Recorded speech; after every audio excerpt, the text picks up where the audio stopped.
Can we get Oh, we are live. check 1 2 3? We are live. Everyone can hear us out there. Wonderful. The Bob and Brad and Mike Tuesday morning live show. Let's see, what are we going to talk about today, Mike? Today we are talking about how to walk properly, stop joint pain, plus how to use trekking poles properly. Right, the benefits of trekking poles, how to use them properly, and particularly the how to walk pain-free in your joints, ankle, knees, and hips primarily, and some low back involvement can all be influenced by how you walk. We're going to go through that in detail. You can have some questions. If you're out there listening, say hi, put a comment down there, say where you're from, and we'll say hi back. If we got too many, we may not be able to get to everyone, but we're thinking about you anyways. And it is Christmas. It's a Christmas week, Mike. It is, but on screen we're showing how to sign up for our giveaways. So the giveaway. Winning our giveaways. We give away something every week. And this week, are we giving away both of these things this week? I'm not sure if it's all the same week. I think that's exactly what. We're giving away an eye massager and a hand massager, which both can be found at Walmart. So if you want to sign up for your chance to win one of them, go to bobbrad.com and find the giveaway section. That's right. And when we come up live, we'll show you a little, picture of them. They are not every Walmart in the country has them in their store yet. So if you go online, I think you can order one and get it that way. And if you happen to have a Walmart that has it in your area, go to the store, pull it right off the shelf. Anyways, any more about that, Mike? No, I think, we're just showing the iMaster there. Our new massage chair, which has been out and available. Currently, I think we are sold out, yeah. But we are restocking in January. So if you want to order one, you can pre-order the next release of the massage chair. Right. Those massage chairs are, becoming very popular, and we have a good quality one out there. It's not the cheapest, but it's good quality. And so take a look at that if you're interested. What else do we have? I thought, this is our Christmas. It's the last day before Christmas, so have a Merry Christmas, spend time with your family, and go out and buy some gifts if you haven't done your shopping yet. I got to start tonight. Janet, I just hoping Santa delivers all the ones I need. Anyway, Janet says hi from Michigan. We got Salem from, I can't read all these names. Their usernames are a lot. Yeah, sometimes it's hard. Oh, someone from Dallas, Texas. D, yeah. Margaret says, Ohio, Merry Christmas. Diana is listening from Auburn, Alabama. Yeah. Ooh. We got hi from Idaho from Dee. Emily, Cleveland, Ohio. Isn't the Heart of Rock and Roll in Cleveland? Or there's a song like that. Anyways. Where LeBron James is from. Anyway. Hello, Michelle. And we have Kathy from Western New York. Well, Merry Christmas. It is Christmas week. Hi, Beatrice is here. Good morning from New Jersey. New Jersey. If I say New Jersey, does that offend you? I always like the accent of people from that area. Someone from Bristol, UK. Oh, excellent. The UK across the pond. Jane. Yeah. Happy holidays from Oakeyland. Where's Oakeyland? Trudy is watching. Oakey, I think that would be Oklahoma. Oh, I'm not certain though. Okay. Anyways, again, if you want to get into the giveaway, again, we're doing the eye massager and the hand massager, both of them this week. Oh, there we go. We got Winnie Peterson from Wisconsin, the land of Brad. I wonder what part of the state. Hi, TikTok. From the Northwoods, or from further down, maybe a little Milwaukee area or what. Anyways, we'll catch it later. Really? Oh, someone says, I have a massage chair. Absolutely love it. It's really, really heavy. They are pretty cumbersome to get into your house. I'm not going to lie after helping put one in. That's because but once they're there, you don't have to move them. They have steel frame and framework steel inside. I've checked them out. That's part of the deal. You don't move it every day. Hello, TikTok. We are talking about walking tips today and how to use trekking poles. And we are also live on YouTube, and we got 10 seconds. South Korea. Our great song. Wow. Merry Christmas from South Korea. BTW, I don't know. Tennessee. We better be quiet now. Oh. Bob and Brad, the two most famous physical therapists on the internet. Screen. That's hello, we are live. Do you want me to reverse it?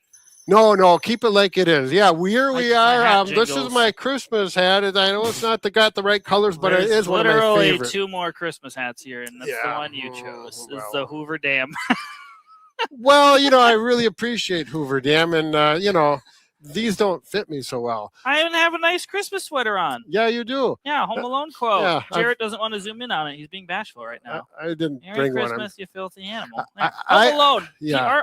Our audience are filthy animals. They're very nice people. I'm not dressed too Christmassy, but I'm, I don't get out much. Anyway, before we get into it, we are giving away the Bob and Brad eye massager. This is one that can be found in Walmart. If you want your chance to sign up for the giveaway, again, we mentioned it earlier, go to bobandbrad.com in the giveaway section. And we also have a new black hand massager. That's right. Very similar to the ones that we have already. They are black. That's the way they wanted them. I was like, that's fine. I like the black look myself. Just a new color scheme. Very sleek. Sleek is right. If you got those Cheeto fingers, it won't show on the eye mask. I'm going to right. take off this hat because I just keep jingling and it's in my ear. Yeah, it's driving me nuts too. Oh, there we go. The giveaway is through our website at bobandbrad.com. Chelsea can probably put a link for everyone that just wants to click on it. Yeah, they have a little tab that says giveaway. Click on that. You have to give them your name. Superior, Wisconsin.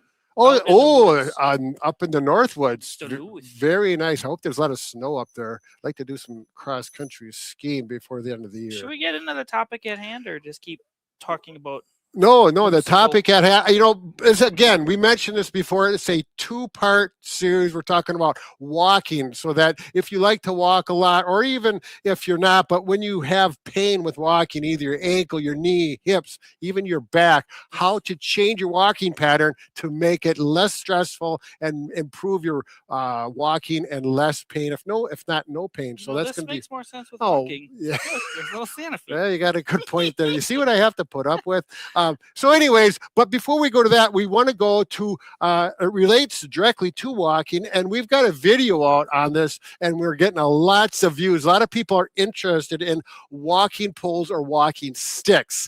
Actually, we're going to go back in time a little bit here in just a second.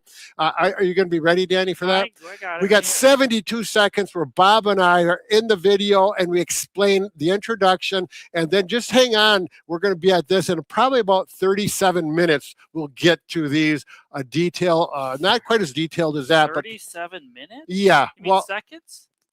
No, the video is 72 seconds. In 37 minutes after we get done and talk about walking, we're going to talk about walking sticks and help you out that way if you're interested. So hold on. Okay, here we go. So if you do walk on a regular basis as a form of exercise, let's get some terminology straight. You're not going to get a walking stick. This is a walking stick. Single stick. It's made for if you're hiking and you need something to lean on, a little bit of assistance. With balance. But you're not going to use this to go for a walk where you get exercise. It's just not it. So that's it for that. It'll slow you down. Yeah, and it's only on one side. You'll see. So the other thing is that walking poles. Right. Actually, what we're going to talk about is technically trekking poles. I still like to say sticks, walking sticks, but it's really trekking poles. You can do what you want, Brad. Yeah, exactly. But because I practiced with this and I did it wrong and then I did it the right way and I found out, man, this really does help change your walking. You burn more calories, you use upper body strength, and you have better balance and posture are the big benefits. Less stress on your joints, right? Yeah, that as well. There's a number of things. So let's take a second and I'll get my thoughts together. See, Santa's boots are made for walking. See? These boots. Oh, absolutely. Just, Mike, I'm just going to go grab a pair of regular shoes. We're going to talk about the 4-foot width first. Oh, we're going to be talking about footwear now for a little bit, your shoes. So they play a very important role with walking, foot comfort, or other foot issues. So here, the last, I don't know, how many years? 4 years? 5 years? We've kind of been promoting more shoes with a wide toe box, like the shoes I have here, and zero drop. And all that means is the heel to the forefoot is the same height off the ground. There can be a very thin layer between them, like these shoes, or there can be a thicker layer, like the shoes I'm currently wearing. They're both zero drop. They're just different styles. Right. And actually, I have a pair right here that are the wide toe box, which is really critical. If you're buying shoes, I used to buy shoes like this, like everyone does. They're pointed. Your feet and toes get all scrunched up in there. It can cause a number of problems, which include bunions, plantar fasciitis, hammer toes, Morton's neuroma.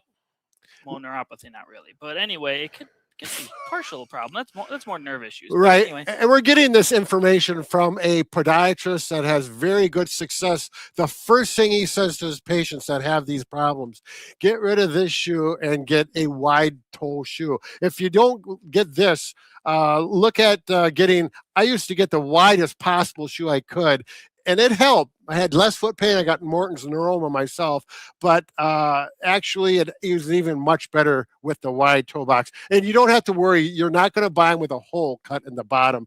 That's just for looks. You can add them if you really want. Right. Feet might get cold and or wet. And this is interesting because this is a style. Everyone likes the pointy shoes, but back in the 70s, Danny, can you pull up a pair of these yet? Yeah, okay. There we go. Yeah, look at that. These shoes were popular in the 70s. In 1978, I wore a pair just like that. You see the wide toe box? So they were in style at once. I'm hoping they come back in style again because a lot of people are going to benefit from wearing a shoe like that. And not only that, if you look at the thickness of the sole, that has more than just a zero drop. The heel is actually lower to the floor than the forefoot. So the result of that is your heel cord and your calf muscle is going to get a nice stretch as a result of wearing those shoes. What were they called? Earth shoes. They were called Earth shoes. Yep. Earth shoes. 1978, 1979, had a pair, and they were a big deal back then. Anybody remember that? Put a comment in. Reinforce what I'm saying. I need a little help. Someone said they bought some of those shoes and loved them. I don't talk about the Earth shoes or the wide toe box. Anyway, there's lots of brands of wide toe box zero drop shoes. Just find which ones you like. Right. Obviously, like these ones are just called Witten, Whitin. I bought them off Amazon for $45 when I first started because I didn't want to invest a lot of money into them. These are holding up. These are their running shoes. I don't run in them. My running shoes are Ultras, ALTRA, but they're like $150. So I realize they're not cheap. But other brands, just find what works for you. Crocs are relatively inexpensive, and they're wide toe box, zero drop as well. Obviously, if you're in snowy conditions, they don't have the most grip underneath, so be cautious of that. But those are some options of brands. Right.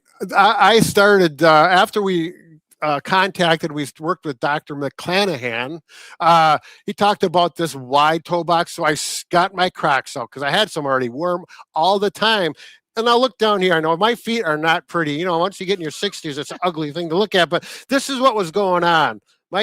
This toe and this toe were starting to cross like this. And I could feel it. And it was kind of bothering me. And what am I going to do about that? And then we talked about wide toe box shoes. So then I did buy wide toe box shoes like this as a pair of mine. And then I wore Crocs a lot. And then all of a sudden, after about 6 months to a year, I just kind of forgot about that because I could not feel it. The actual crossing was getting better as a result of wearing better shoes. My Morton's neuroma, which happens to be on this foot right here. If you have Morton's neuroma, you know what it's like. It's very painful. The wider the box, the less stress, and they feel much better. So I just can't emphasize that enough. Be good to your feet. Let them breathe. Let them work with a wide forefoot. There's numerous people that had Earth shoes are remembered. Oh, really? Diane does. Carrie does. Yes. Lana does. Excellent. If you got some, take a picture of them. Maybe you can send a picture. They're actually technically negative drop because of the heel is lower than the forefoot. There you go. See, I didn't make it up. Yeah, all right. So again, that's really a serious thing. We're going to talk about some stretching. If you have been wearing a higher heel shoe in the last 10, 20 years, you'll want to stretch your calf muscles and heel cords, particularly if you walk a lot as well. Do you want to talk about soft knee walking now? Well, just wait. I have this all written down, Mike. I know, I'm going going in order. Oh, the soles, we talked about that. Earth shoes, good. So, yep, we're in soft walking. So Mike is really good at demonstrating soft, we call it soft knee walking. I sneak up on people. And Rick Olderman, a therapist who's renowned in the field, he really promotes this. He's written books on it, taught classes to therapists on it. Yeah. Mike, go ahead. Let's see what soft you guys walking even made is. videos before you met Rick on it, because it's basically taken from running mechanics. Yep, exactly. So most people, when they walk, they put their foot out in front of them and they heel strike. And then they walk through like this, and they're constantly heel striking. With most modern footwear that has elevated heels, this is very common because it's super cushioned and the heel is elevated to promote this type of walking. However, if you take your shoes off and go walk around your house, you're not going to walk around like this, because this is rather uncomfortable to constantly hit your heel on the hard floor, even if you have carpet. So you're naturally going to walk with more of a flat foot, and your knee is going to be bent in front of you, and your body is actually going to be kind of over your foot. You're not putting it way out in front of you. You're just taking small steps, and your feet are staying underneath. This helps engage your muscles a lot more, your quads, and specifically your glutes, which is important with walking because it puts less stress on your joints. So if you're having any type of joint pain, whether it's from your ankle, knee, hip, or even possibly low back, it could be coming from your walking mechanics. So just walk normally, take your shoes off in your house, try walking like this with a soft bent knee, 4-foot walking. Now, I'm not walking up on my tippy toes, and just see how it feels and if it makes a difference. If you like this, eventually, get a pair of zero drop shoes. You can get the inexpensive ones if you want, and try walking gradually like this. It's going to feel awkward initially because you've been walking the same way for how many years. So just take your time with it. You're going to take shorter steps. It's going to take you a little longer to get quicker at that walking mechanics, but just give it time. And now, for me, it feels normal because I switched my walking mechanics up, and I have a lot less knee issues or hip issues because of it. So very good. Yeah, I would ask anybody out there that presently has pain. Maybe you have knee pain. When you wear bare weight and you walk, every step you feel that knee a little painful every time you put weight through it. Try this. I'll go 4-foot walking and make sure your heel's not even touching. Just take your time on your 4-foot and walk across, see how the knee feels, and then go to your normal heel strike first and compare which way is more comfortable on your knee. And that will give you a direct correlation if that's the proper change you should make with your walking. Now, the reason we want to take things slow with this type of walking, or even zero drop shoes, is oftentimes with the elevated heels on them. I mean, you can really see on this shoe how elevated that heel is. It's going to shorten your Achilles tendon, and your calf muscles are going to become tight. So a lot of people have tight calf muscles. So when you go to a zero drop shoe, you're going to be putting a lot more stress on your Achilles and your calves. So that's why we suggest maybe walking just briefly or shorter distances initially. Maybe just wear those shoes with standing, and then slowly build up your walking distance with them. Maybe put your other shoes back on for a while, just so your body gets acclimated to it before switching. I personally, when I got zero drop shoes for running, I walked in them first and wore them everyday activities. Didn't have any issues. About a month later, I tried running with them and had no issues whatsoever. Obviously, running is a lot more impact force than just walking, but even with walking, take your time getting acclimated with them. There you go. Yes, that is important. You don't change habits in one day. You gently let your body adapt to it. Oh, so where are we at? Where are we We're at? at stretches now. Yeah. Oh, yeah. I'm just. Oh, yeah. Someone was asking to give some instructions in detail on how to stretch that heel cord. Yeah. And we're going to give you 3 different ways to do it. Maybe add a 4th one, but these are what we feel are probably the best and will encompass everyone's ability, because some are a little more aggressive and some are take a little more balance than others. So the first one we're going to do is just basic heel cord stretching.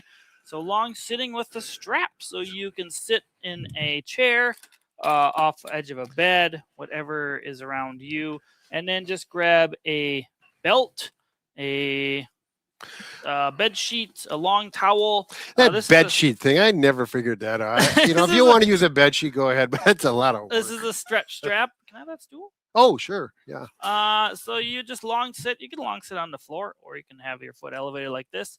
And then you're just going to hook this around your forefoot and then pull your toes towards your nose. And you're going to feel a stretch. Hold this for 15 to 30 seconds and try to breathe, relax throughout it.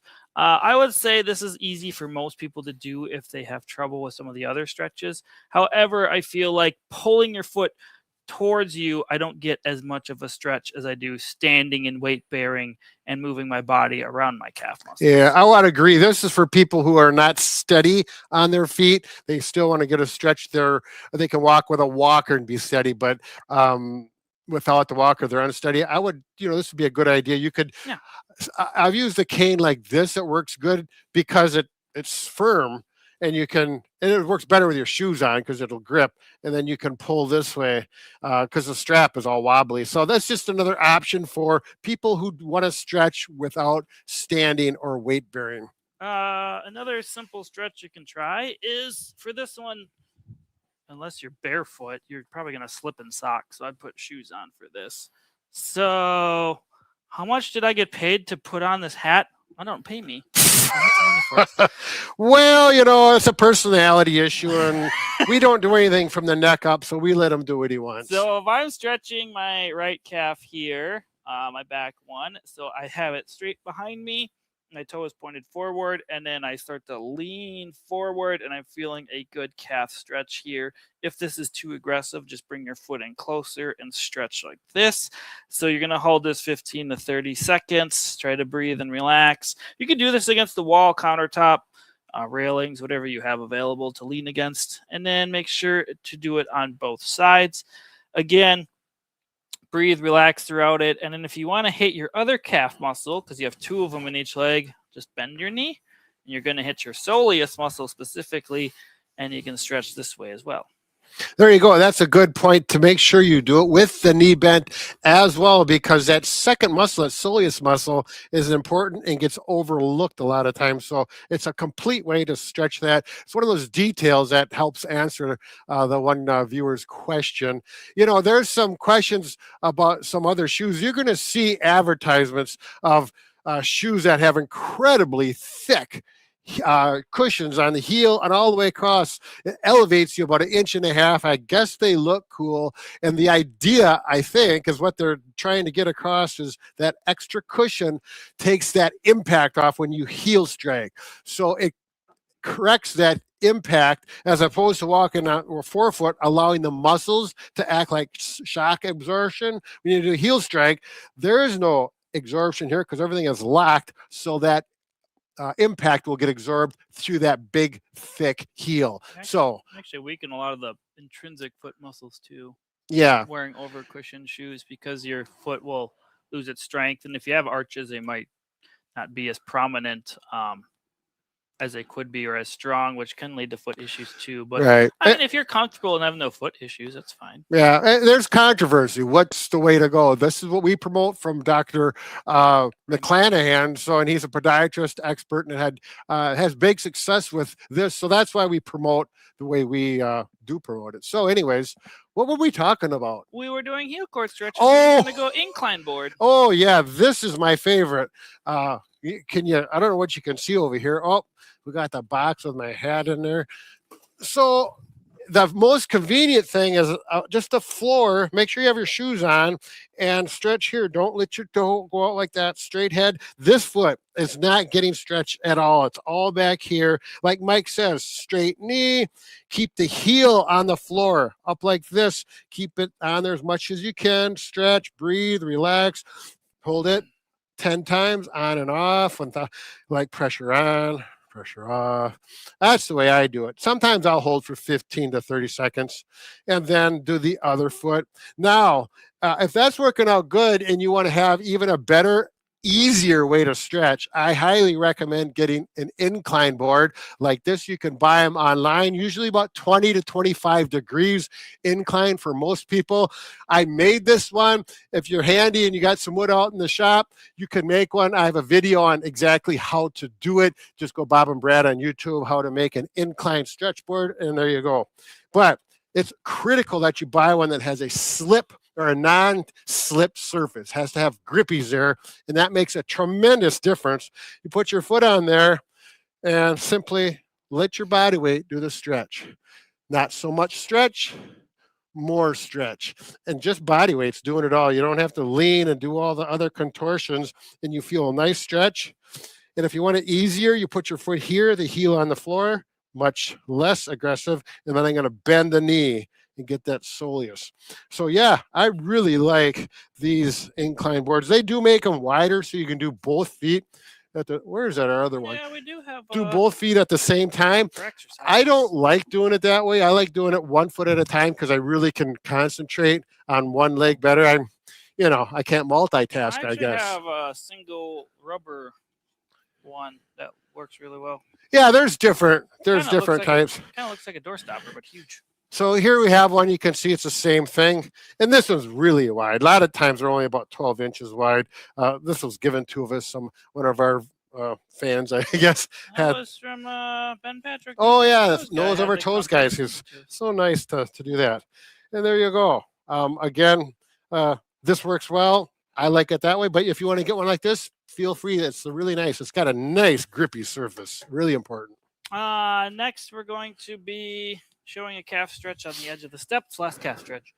So stand on a step edge here, and then I'm going to let my heels drop down. My legs are straight, and you feel a good stretch this way. You can do both legs at once if this is tolerable. If you don't feel like you're getting much of a stretch or one's tighter than the other, you could certainly bend one knee, keep the other knee straight, and stretch it out this way. And make sure to do both sides if you're going to do the single leg variation. This is just a good way to get a stretch. I don't really like doing solely a stretch on the step because it's awkward to bend your knee and stand off the end. Yeah. For the gastrocnemius muscle, this one works pretty well. So. Yeah, and that is more aggressive. You really need to feel pretty confident on your feet. If you're unstable using a walker or something like that, you will not use that. Wendy was asking about shoe stuff because you just tuned in. Wendy, you can rewind this. We already talked about shoes in depth like 10 minutes ago. She's asking about barefoot sneakers. Now, when I was looking for barefoot running, I noticed they had sneakers that actually had toe cutouts. You got your socks on like that? No, not Oh, right not today. or 5-finger toe shoes. This shoe would be considered a barefoot shoe because the soles are minimalist. very thin. It's very tough. These particular shoes are Merrell's. They're kind of expensive, but they're made for running. They're supposed to last a long time. Because they're so thin soles, I tried running with them for a while. And if you run, which I run on a road that's not very smooth, rocks on it, stuff, when you step on a small rock, you feel it right through there, and your feet will toughen up to that after a while. But I've got Martin's Rome on one side, and it really. So the big thing is I don't use the minimalist, the thin. So I do zero drop, but mine are. Where are those? They have a thicker sole. And there's a cushion all the way across, but they are zero drop. They still have the wide forefoot. They just don't have the ultra thin sole, which would make it a barefoot shoe. So that's the thing. You can use them. You can feel everything under your feet, every little pebble. So some people have tough feet or want to get tough feet. Go ahead. There's other supposed benefits to barefoot running. I'm not going to get into that now. I went enough detail. Someone made a comment about the blue rocker thing that we used to use in videos, and they have one. They like it, but blue rocker for the calf stretcher. Oh, the one that looks. It's got a cam stretch. Right yeah. I actually like them. It might be on way back. I don't know. But I like this better, and it's a personal thing. Yeah, they work fine. Yep, they do. There's some good. I don't know where I was one. It used to be out here forever. Don't worry about it, Mike. To the back. We're going to go through some other leg stretches of areas that commonly get tight on people that can make walking more challenging. So next is hamstrings. I feel like you're targeting me with this one. Yeah. So Mike's active. He's run marathons. He runs on a regular basis, and his hamstrings are. What you need to do, Mike, is join a karate club and stretch your hamstrings for about 2 years, and they'll stretch out then. Yeah. I'm just kidding. So to stretch your hamstrings, there's so many variations you can do. Whichever one of these seems applicable to you is fine. Well, lay down once. Let's show you how you could test it. If you want to find out if your hamstrings are tight, and you lie down on your back, keep this foot down, this leg straight, this one there, and then hold this femur vertical, and then see if you can kick your foot up. And I get here. That some people can get all up. I can't. Oh God, that pulse. Yeah, so you can feel it right here, right, Mike, in your hamstring. Yeah, I feel now, hamstring. if you've got loose hamstrings, you'll be able to keep this flat, and you'll straight, and your leg will go straight up, and you got a full knee extension.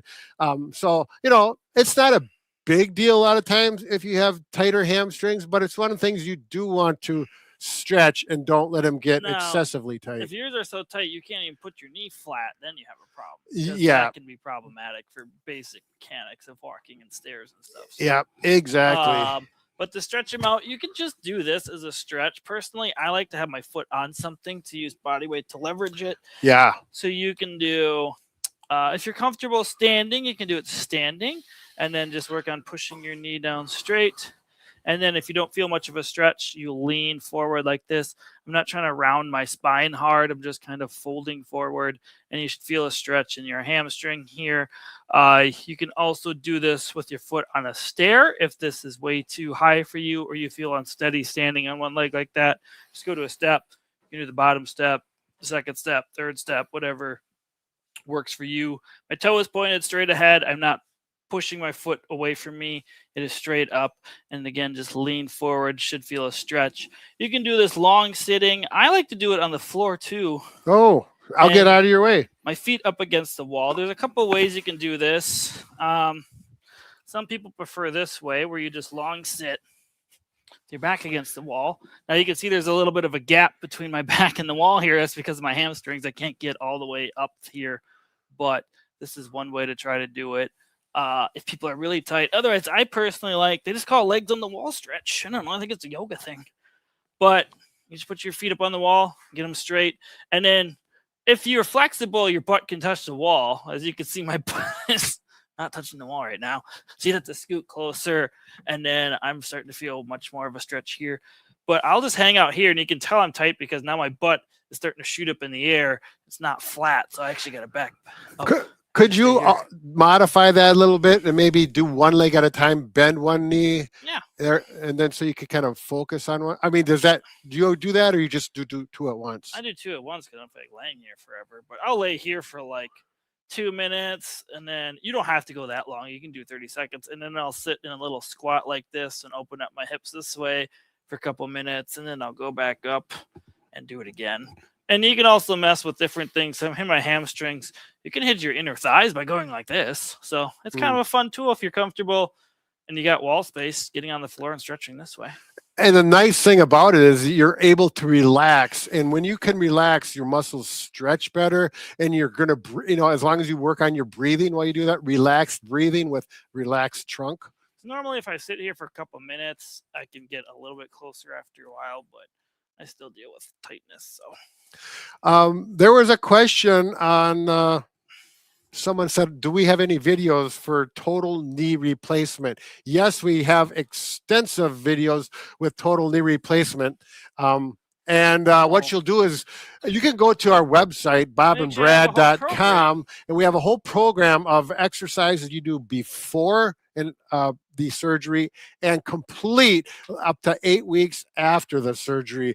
Or just go Bob and Brad on YouTube. Make sure you put Bob and Brad first and then put total knee replacement exercises, and you'll get a number of our videos to come up with that. So they're excellent.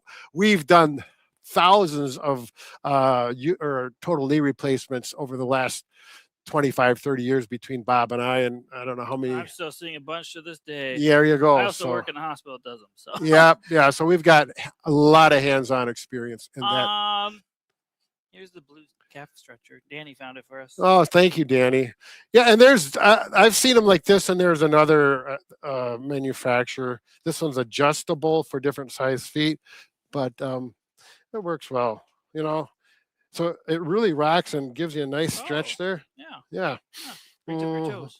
And then they have this adjustment so that you can your great toe or your toes can get extended, and you get a kind of a double whammy. You stretch your toes out as well as your hamstring, so you get a complete stretch. So yeah, these can be a real nice. There we go. That I definitely feel that. Yeah, that's working pretty nice. I like the other one a little bit better because I'm used to that one more. But there's nothing wrong. This has got some good advantages. The next stretch we're going to talk about is your hip flexors. So your hip flexors are located deep underneath your abdomen. Show on Sam the Man. Oh, we need some tape here. Well, just put your hand in there. So they actually connect to your femur, and then they connect up to your lower spine. From here up to here. So when they get tight, they can kind of cause people to have, if they're really tight, some people can be kind of hunched over if it's not from some other issue they may be having, like kyphosis. But sometimes your hip flexors can get so tight you can't open up here, you feel stiff. I don't see this a lot on younger people per se, but sometimes as we age, if people are sitting a lot, maybe they can't walk as much. Just being in that flexed posture, sitting like this all the time becomes problematic. Are you having fun there? Yeah, I'm showing the hip flexor. Yeah, I'm showing where they attach and doing They're blue in real people as well. Well, they do look like tape actually, but yeah, no, they connect to the lumbar spine at a number of levels, and then go down to the femur. Yeah. When they contract, your hip goes up and flexes, and when they relax, the hip goes down. And when they get tight, exaggeration, let's say they're so tight you can't even straighten, get your hip straight, that's when your trunk compensates for it and you get that forward flexion that Mike demonstrated. So to test if they're tight, we'll show that, and then a couple easy stretches, and then we can show other ones if you're more mobile and comfortable being on your hands and knees. So to test if they're tight, a therapist would make you sit at the edge of their plinth. In home, you can try this on a sturdy kitchen table or countertop. Maybe you got an island if you're comfortable laying on it. And then you have both knees to your chest, and then drop one leg down like this. If you can get to even or beyond even like I can with a little bit of knee bending, you're fine. You're going to be okay. If some people are tight, they're stuck way up here. They can't even get to a nice straight line. So that would mean you are tight if you can't bring it down. So this can just be your stretch if you are comfortable laying in this position, trying to bend that knee back. And then make sure to do both sides, because one side may be tighter than the other. That's probably your problematic side if you're having some leg or hip pain or back pain on that side. So that's how you check for hip flexor tightness. And you can certainly just do this stretch. Another way to do it, if people are more have trouble getting on their hands and knees and they don't feel comfortable like that, is lay at the edge of your bed, as long as you have enough height, and just drop it off to the side, because if they're super tight, they're not going to be able to get very far down, and just try to get their foot on the ground eventually. And then you can try to get your buttock more to the edge as long as you have a firm enough mattress. And some people I've worked with feel a stretch like this and they can't even touch the ground. So that's perfectly fine if you have really tight hip flexors. Otherwise, most people... Oh, just wait. I wanted to bring up a little point I don't know if you mentioned yet. What? So, like you said, if the knee comes down, it's stretching. And then if you want to get the rectus femoris, a long muscle that goes from here to the kneecap, that's when you bend the knee, and you will feel that muscle. Like yours isn't tight at all, Mike. His is I can't do this. I can't go this far knee flexion while I'm in this position. I stretch them out a lot. Yeah, and yeah, that's a result. So stretching actually works. Yeah, I mobilize that. Some other things people can do that if they're not steady stretching is go to a stairs and then kind of put your leg up, and you're gonna stretch. I'd be stretching my back leg here, my left one. And as I go forward, notice my hip is going backwards into extension. So you'd be stretching your hip this way. Sometimes we just have people do this, and this is enough stretching for them, and it feels good.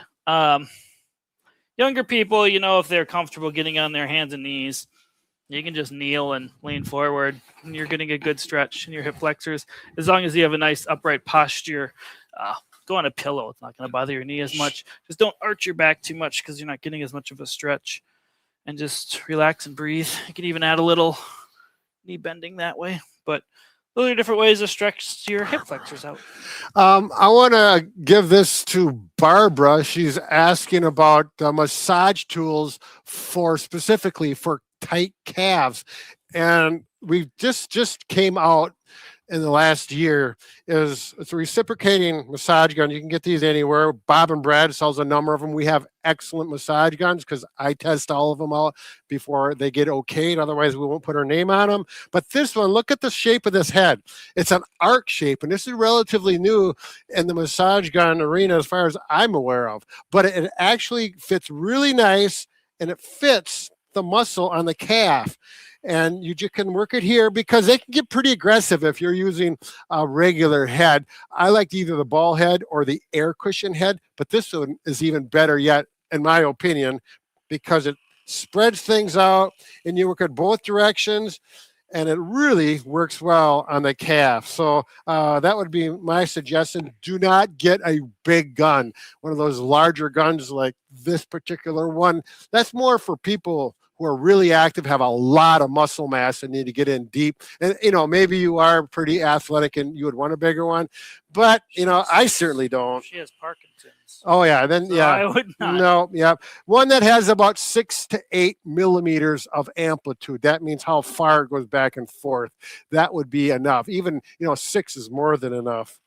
Something I just put on for tight calves is called a night splint.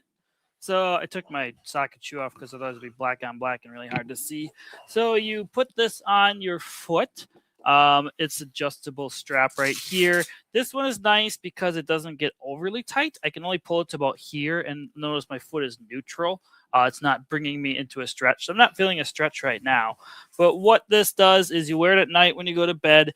If you have a very tight calf muscle, tight ankle, or an ankle injury or something. Because when you sleep most of the time, no matter what position you're in, if you look at my left foot here, my foot naturally wants to push down, or we call this plantar flexion, pushing down like this. And notice this foot is kept more in a neutral position right now versus plantar flexed.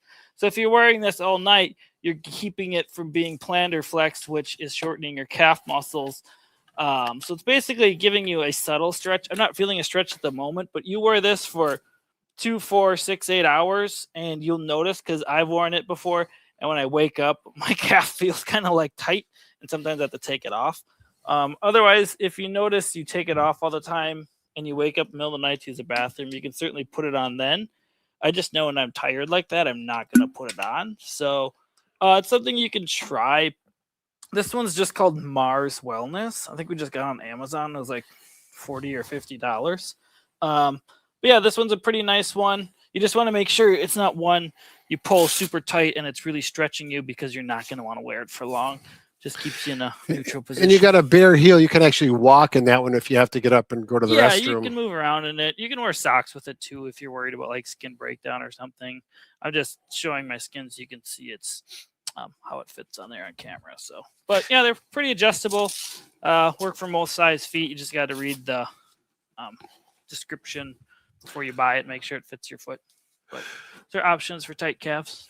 All right. I think we've covered a great deal of the foot and calf and the walking.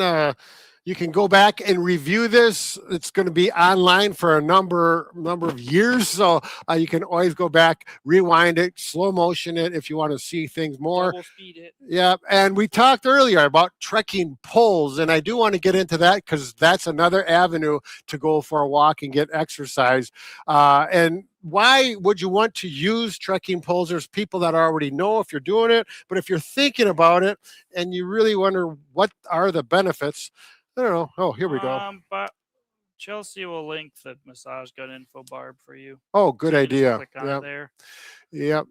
So first of all, they help your balance, and you're a little safer with them. So if I'm using these poles, which these are my poles, you're more stable if you have a stability problem. If you're going on uneven terrain, going in a park on uneven grass, it's going to give you stability for that, where you may not feel stable otherwise. So it gives you options. It actually works your arm and shoulder muscles. You burn 10 to 20% more calories if you're using these properly as you walk. So that's a benefit. Strengthen the upper body as well as your core, because you're pushing here, your core is engaged while you work with the pulls. So it gives you a more of an overall body strengthening benefits. Cardiovascular, it's going to increase that as well. Walking with these increases your heart rate versus walking without. Yeah, normally when you engage your arms more with just the swinging and carrying, it helps. Yeah. With that, and then do you want to talk about sequencing, or did you already? No, yeah. Let's go to it. Let's talk about how you want to use these. I got a pair too. I'm not the expert. But I know, that's why we got to see someone that's not familiar with it. So we better start with the loops because you always tell me I do it wrong. That's okay. That's good because everyone else is going to do the same so thing. I don't know. And as far as adjusting the height, put the pull down like this. You may want to put it like this because, like here, I have a little. It depends on what kind of pull you have. It's really pointed, and I have a nub, but I think yeah. It can come off to a Well, point. turn yours the other way. It's not that critical for this. Similar to like if you downhill ski or cross country skis are a little longer, but grab here and stand up tall, put it like this, and you should have your forearm approximately horizontal or 90-degree bend in the elbow. Okay. If it's way down here and you're grabbing, it's too low. And if the pull is so tall, it's up here. That's going to be a little bit too long. So work it in there. There is flexibility. You can adjust it. If you have good pulls, you can easily adjust the length, and they will have numbers so you can jot down where you're at or memorize it so that if you change the length, you can go back to the where you wanted. And that depends if you're going uphill or downhill. We'll talk about that later. Oh, here's a nice adjustment. Yeah. Okay.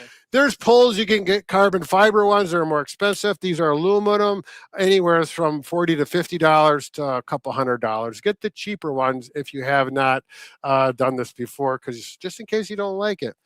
All right. So walking pattern. So Mike, you want to demonstrate? Oh, I'm still working on the straps. So the straps are adjustable. Now, if you put your hand through like this and then grab here, you're really not doing yourself a favor. You're going to work your hands. You get tired hands because every time you push or let go, your hands go like this. If you adjust the strap right and you come from underneath, put your hand in like that, and then come down. The web space between your thumb and pointer finger is right there. Then you can actually push without gripping at all because it's locked in. It's comfortable. Same thing concept as with cross-country skiing. So I'm used to doing that for years. So this was very handy. And then we're going to be like this. Yeah, and when you walk, sequencing would be how you use like a cane or walking stick. Or crutches, it's all the same. Or just walking in general. You often move your opposite arm and leg together because if you think about, if I didn't have the sticks here, when you walk, you naturally walk alternating arm with leg. You don't walk same arm, same leg because that feels really weird and awkward. It looks weird too. Yeah, so you're going to just alternate. So you're just walking. So it's just alternating, and you're not going to put the pole way out in front of you like this. Good point. You're just going to kind of keep it. Notice my foot. It's pretty much just going to the center of my foot, right where my arch should be, as I'm stepping, and that's just how I'm walking with this. There you go. Yeah. So again, it becomes very fluid after you get used to it, and if you're really going to use trekking sticks to trek, you actually allow it. If you watch, I don't know if you can get this in here, but the pole drags. And when it gets to even with your foot, the opposite foot, then you're going to push. And that's where you get to your upper extremity and core strengthening because you're getting a little push. And after you get used to that, completely muscle memory, you won't have to think about it at all. And it works out quite well. Good balance, a little propulsion there. There's a couple of things we need to talk about as far as the tips as well. Yeah, so the ones I have right now are just a rubber tip. I think this one actually comes off and can be pointed as well. Pull it off. That's a nice option. Pull it. Oh, there we go. So now it's a pointed tip. It's hard to see. It's not only pointed, but if you would get a good one, it's going to be carbide. There you go. Now you can really see it. Carbide holds up much better than just a steel tip. And then a tip. Yep. Carbide tip. Make sure you get a carbide. Don't mess around with a steel tip. It's cheaper, but they don't last as long. They get dull. And on ice, you want to have something that digs in if you're using these in the winter. If you look at this tip, is actually, it's got this. So this is for if you're in softer soil or in a little snow. It just kind of helps so that it doesn't sink in too deep. I was doing this hiking in the mountains in Colorado, and I went down and the pole went into a hole of a gopher. Boy, I fell right over. Yeah, and that woke me up. So for gopher holes, I guess. I do want to talk about, well, where's my other poles? Now, this is a nice set of walking sticks, but these are not for trekking. They don't have a strap. They've got a really nice handle for your hand, but there's no strap on them. And it's got a tip that's really broad. That's nice if you just want some sticks or some poles that you can use for standing and you're going to walk around with them, maybe do some mild hiking. You're not going to trek with them. You're not going to go 2 or 3 miles with them. But they're nice. They're aluminum. There's nothing wrong with them. But these are not made for the traditional trekking like I'd mentioned before. So don't buy those if that's what you want to do. A couple other things that we should mention is if you are hiking with them and you have up and down terrain, you're going to adjust the length of the poles depending upon if you're, I mean, obviously if you're up and down continuously, you don't have to, but if you're going all uphill, you're going to want to actually make them shorter. Right. So in the case, like I was in Colorado, I was going up a steep incline for about 15, 20 minutes. That's when you're reaching in front of you and the incline is up there. So you need to simply, and I would loosen up the bottom one because it makes a pull stronger and more stable. And, that might be too much. It depends on how the incline is. Shorten the pull when you're going uphill. If you're going down an incline for a long period of time, then you will make the pull a little bit longer so that when you reach in front of you, and you may have to, and that is one exception, you may be reaching in front of you just to maintain your balance. If it's downhill, you're going to be reaching way out and you get off balance. So lengthen the pole for going up, shorten it for going down, and you're going to need your own judgment. There's no specific formula. Yeah. There were a couple of questions that came up that we kind of didn't get into. So talk about trekking poles. Someone asked about the plantar fascia. The night splint. So this brace it's called a night splint for a reason. It's just you wear it at night. You can't really walk on this. This is not a walking one. If you get up to go to the bathroom or something, you can wear it and keep it on. You don't take it off. But it's not really like a brace you would wear because it keeps your foot in a position. It'd almost be like an AFO type brace because it doesn't allow you to actually push your foot down to use. So no, this is not one you'd use for walking or for sports. And then one other person, they asked if that massage head could be used on the mini guns. No, unfortunately, we don't sell the massage heads separately. Whatever gun you purchase, just look at the heads beforehand because some of them are similar and carry over, but some of them do have unique heads to that specific model. And it doesn't always intertwine with models because they are different sizes as well. So yeah, and that's something that in the future we'll maybe work on making them universal, but it's not as easy as as you might think. So that's a good question. I wanted to talk about the heads or on these trekking poles. You can see sometimes you'll buy them with different heads. This one has this head, it has the pointy head, so you can take it off if you're on ice. Put this on if you're not. Now, if you want to trek, like I was saying, where you drag the stick and come forward, see this looks like a little shoe, and that you pull it off and simply put that on. And I'm going to demonstrate why it has the angle like that. Oh.